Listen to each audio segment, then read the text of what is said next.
Bueno, como decía, vamos a explicar más despacio qué es eso de pasar argumentos por valor y por referencia. Bueno, fijaos en esto es un programa que me permite ejecutar paso a paso un programa. Aquí tengo un programa en C++ muy sencillo, lo vamos a ejecutar paso a paso. Ahora mismo pues está recién empezado y esta barra nos va a indicar en cada momento cuál es la siguiente sentencia que se va a ejecutar. Ahora estamos a punto de empezar la función main. Fijaros que un programa siempre empieza en la función main. Aquí hay otras funciones, pero esas no se ejecutan. Directamente saltamos a la función main. Bueno, esas se van a ejecutar después cuando las llamemos desde la función main. La función main de este programa es muy sencilla. Lo único que hace es crear una variable que se llama a de tipo int, que le va a dar el valor de 5, y después va a llamar a la función f pasándole esa variable a como argumento, luego va a llamar a la función g pasándole esa variable a como argumento, y por último vamos a llamar a la función h. Bueno, esta última llamada no la vamos a ver porque aquí hay unas expresiones que no hemos estudiado y que no son lo que quiero explicar ahora, solamente me interesan las funciones f y g. Vamos a ver un poco cómo son las funciones f y g. Fijaros, la función f no devuelve ningún valor, nombre es f, y simplemente tiene un argumento que es de tipo int que se llama x y que es el dato que nosotros le pasamos a la función. ¿Qué es lo que hace la función con x? Lo que hace es multiplicar el valor que tiene x por 2 y el resultado de esa multiplicación guardarlo en la propia variable x. Es decir, que lo que va a hacer la función f es modificar la variable x multiplicándola por 2. ¿Qué hace la función g? La función g no devuelve ningún valor, recibe un único argumento de tipo entero que también se llama x. Aquí hay un símbolo especial que ahora veremos lo que significa, pero esto es una variable de tipo entero que se llama x. ¿Y qué es lo que hace? Pues multiplica la x por 2 y el resultado de esa multiplicación lo guarda en la propia variable x. Modifica la variable x multiplicándola por 2. Aparentemente las dos funciones son iguales, de hecho las sentencias que forman las funciones son idénticas, x igual a 2 por x. ¿Qué diferencia hay entre una y otra? La única diferencia que hay es que aquí pues pone int espacio x y aquí pone int ampersand espacio x. La única diferencia es este símbolo de aquí. Sin embargo, eso, como ahora vamos a ver, es una diferencia importante. Y para ver cuál es la diferencia vamos a ejecutar el programa paso a paso y vamos a ir viendo qué es lo que ocurre con las variables que aparecen en este programa. Aquí a la derecha, donde pone stack, lo que estamos viendo es la memoria. Esto es la memoria. Se llama stack porque es como se llama a una región de memoria, que es donde se guardan las variables que se crean dentro de las funciones, que para nosotros son todas, porque de momento no hemos estudiado cómo crear variables fuera de funciones. Recordad que main también es una función. Bueno, entonces en la función main se crea una variable y fijaros cómo aquí en la memoria aparece ya el espacio reservado a esa variable. Cada vez que se ejecuta una función, ahora mismo estamos ejecutando la función main, en esta parte de la memoria, que se llama la pila, se reserva un hueco para esa función con espacio suficiente para todas las variables que esa función vaya a manejar. El compilador sabe que esta función va a crear una variable a, entonces ya le ha reservado el espacio y aquí ya podemos ver que tiene reservado ese espacio, como es un int, pues serán 4 bytes. Pero fijaros en el valor que tiene, 32.767. Nosotros no le hemos puesto ese valor. Bueno, es que esta sentencia todavía no la hemos ejecutado. Y claro, entonces efectivamente todavía no tiene que este valor de dónde sale. Este valor es un valor aleatorio, que es el valor que había en la memoria cuando hemos reservado espacio para crear para esa variable, para la variable que vamos a crear a continuación. Vamos a empezar a ejecutar el programa. Bueno, esta barra, como digo, siempre nos marca cuál es la siguiente sentencia que se va a ejecutar, o sea que esto todavía no se ha ejecutado y vamos a ejecutarlo. Y ahora efectivamente ya la variable a tiene su valor porque ya se ha ejecutado esta sentencia que crea la variable a y le asigna su valor inicial 5.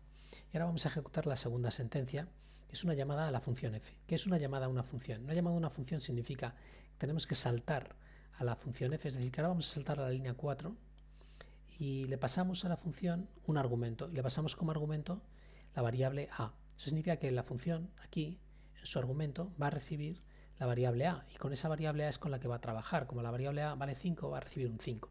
Vamos a ver qué es lo que pasa en la memoria. En la memoria, al llamar a la función f, va a aparecer un hueco con el espacio necesario para todas las variables que necesita la función f. Vamos a ver cuáles son. ¿Qué espacio necesita la función f? Pues necesita espacio solamente para una variable, que es esta, que es la única que utiliza la función f, que es su argumento, que se llama x y es de tipo int, o sea 4 bytes también. Vale, todavía no se ha ejecutado esta sentencia. Fijaros cuál es el valor de x, 5. ¿Por qué es 5? Si aquí no pone ningún valor. Porque hemos llamado a la función poniéndole aquí una a y la a valía 5. Es decir, que le hemos dicho a la función, toma un 5 y trabaja con ese 5. O sea, toma un 5 y mételo en tu variable x. Eso es lo que le hemos dicho a la función. Entonces, ¿ahora qué va a hacer la función? Va a coger su variable x, la va a multiplicar por 2 y la va a modificar por el resultado de esa operación. Es decir, que cuando se ejecute esta sentencia, la variable x va a valer 10. Fijaos. Ahora la variable x vale 10. ¿Pero cuánto vale la variable a? 5. La variable a sigue valiendo 5. ¿Por qué? Porque lo que yo estoy modificando aquí es la variable x, que es el argumento de la función f, que es una copia de la variable a.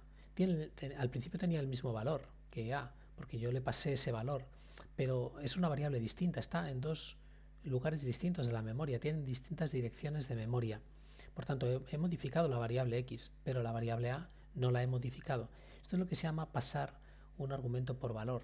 Estamos pasando la a por valor. Lo que le estamos pasando a la función es solo el valor de a, pero la función está creando una variable nueva en una posición de memoria distinta y está copiando solamente el valor de a. La variable a queda fuera. De hecho, la función f no puede modificar la variable a. No puede, porque no conoce su dirección de memoria. La función f solo conoce las direcciones de memoria de lo que hay aquí dentro. No conoce las direcciones de memoria de lo que hay fuera, debajo o encima. Bueno, siempre debajo, porque la que se está ejecutando siempre es la que está encima. Bueno, vamos a terminar la función. ¿Qué va a ocurrir al terminar la función? Que vamos a volver al punto desde que habíamos llamado a la función, aquí a la línea 19. Y además que esta parte de la memoria correspondiente a la función f se va a eliminar, porque la función f ha terminado. Cuando una función termina, se libera la memoria que estaba ocupando, lógicamente, para que no se quede ocupada. Y por tanto este 10 lo vamos a perder completamente. No quedará nada de él. Vamos a verlo. Efectivamente, la variable x ha desaparecido de la memoria, la función f ya no tiene espacio reservado en la memoria porque ha terminado. Vale, y ahora vamos a llamar a la función g y vamos a ver qué es lo que va a ocurrir. Aparentemente algo muy parecido.